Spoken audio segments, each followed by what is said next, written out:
All right, so that was a crazy series. Probably the best series of the playoffs so far, and maybe even the best of the last couple of years. That was great coaching, first of all, great adjustments being made. Not just usually there's an adjustment made after games like 1 and 3, and then maybe like a wrinkle in game 5, but I felt like Nick Nurse was making adjustments every single game this series.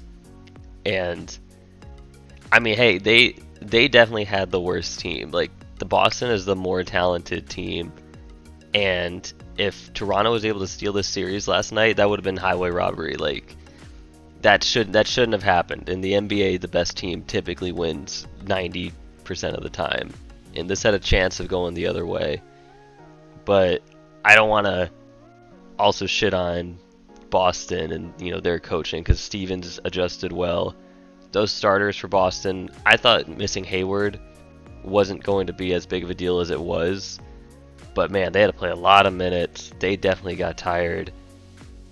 Marcus Smart is like when Marcus Smart and Kyle Lowry guard each other, it's like the Spider-Man meme when they're both just pointing at each other. It was just a fun series, and I'm glad it went 7. I guess I would have liked to see Toronto win, but I'm glad we just got a good game 7, and Boston's very deserving winning that game. So now we got Boston and Miami in the conference finals, a 5 and a 3 seed, a matchup we don't ever see. I can't even remember in my lifetime we saw a 5 and a 3 seed in the conference finals. But ironically enough for Boston, Miami is really similar to Toronto. They remind me a lot of Toronto with just all the different defensive looks they can throw at teams. The only difference is they got Jimmy Butler instead of Kyle Lowry, somebody who's probably less of an irritant but more of an offensive threat. No disrespect to Kyle Lowry, but the dude's 6 feet tall. Jimmy's 6'7", and it's kind of an old school playoff player, which is what you need if you're going to win a championship. You need an old school playoff player who can get to his spot, not get to a move, get to his spot on the court. Because in the playoffs, you can take away guys' moves. We see Pascal Siakam in this last series got a spin move taken away. Like you can game plan for that. Giannis got his spin move and big Euro step taken away by Miami in the previous Miami series. It didn't neutralize Giannis, but he wasn't playing at an MVP level. We even saw Kemba, that little like mid-range step back when he like dribbles like to the basket and gets to like maybe 5-6 feet and then takes like a big step back. That shot, he's been doing that shot for over a decade now, and Toronto had that shit scouted. And that's just the difference between a playoff player. You can scout for him and you can try to knock him off his spot, but if he gets to his spot, he's gonna score. That's Kobe and Jordan are probably the best examples of this. LeBron can do it, but LeBron's also a better passer than those two. Kawhi is that guy, and in this series, Butler is definitely that guy. And I would like to say Tatum's that guy. I definitely think Tatum has potential to be that guy, but I didn't quite see it in the previous series. I know he had a big game 7, he was huge, but like Lowry and Van Vliet and Norman Powell, a lot of those guys were able to kind of get under him when they guarded him and take away his airspace and limit his movement. And he didn't quite have the success that I think you would want as a Celtics fan when he was at his whatever his spot is, whatever he wants to get to. Because that's basically what Toronto made him do. They're like, we're not going to let you get a move off here.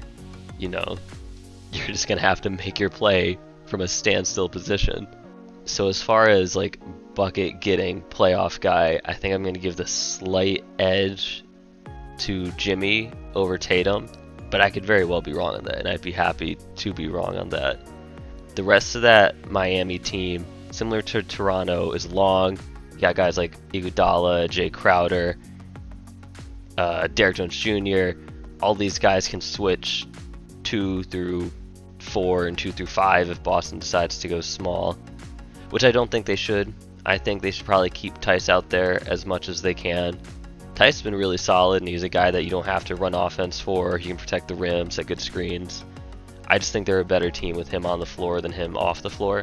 And I also think even if you do go small, Bam Adebayo is athletic enough and just a monster on defense to the point where it doesn't matter. Like, I don't think you can play Bam off the floor like you can play other centers off the floor. And I just think you'll get crushed rebounding if you decide to go small in Miami, which is a huge deal if you're Miami. Like, you know, going small is every team's not so secret weapon at, you know, in 2020. And Miami can just counter that. Miami is scary, yo. Now, defensively, can Boston do anything to kind of throw Miami off? Yeah, probably. I'm not really scared of Miami's offense, to be honest with you. You know, Jimmy's nice, but Jimmy's not a consistent 25 guy.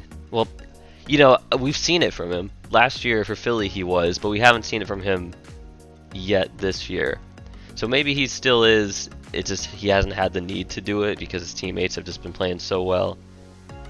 But I definitely think you can get in Hero's airspace. I think Duncan Robinson is a guy who you're going to have to try to play off the floor when he's on defense. Boston's going to try to have to attack him. Tatum's going to want to get that switch every single time. And if you're Boston, if you can force kind of Hero and Robinson off the floor, then Miami's got to play like Dragic, Iguodala, Jimmy, Jay Crowder, and Bam. You know, that's two guys on the floor now for Miami that can't really do a whole lot on offense. Like, no disrespect to Iguodala, but he's just not that guy anymore. He's totally a defensive specialist at this point of his career. And I just think, you know, his minutes reflect that too. The dude plays, you know, 15, 20 minutes a game in the playoffs.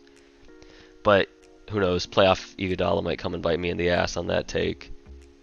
So yeah, I do think there are avenues for Boston to slow down Miami's offense, and oddly enough, I think those avenues would have to just be playing some of their offensive players off the court when Boston has the ball. So yeah, it should be an interesting series. I think Nick Nurse is probably the best coach in the league right now, but Spoelstra and Brad Stevens are not far behind.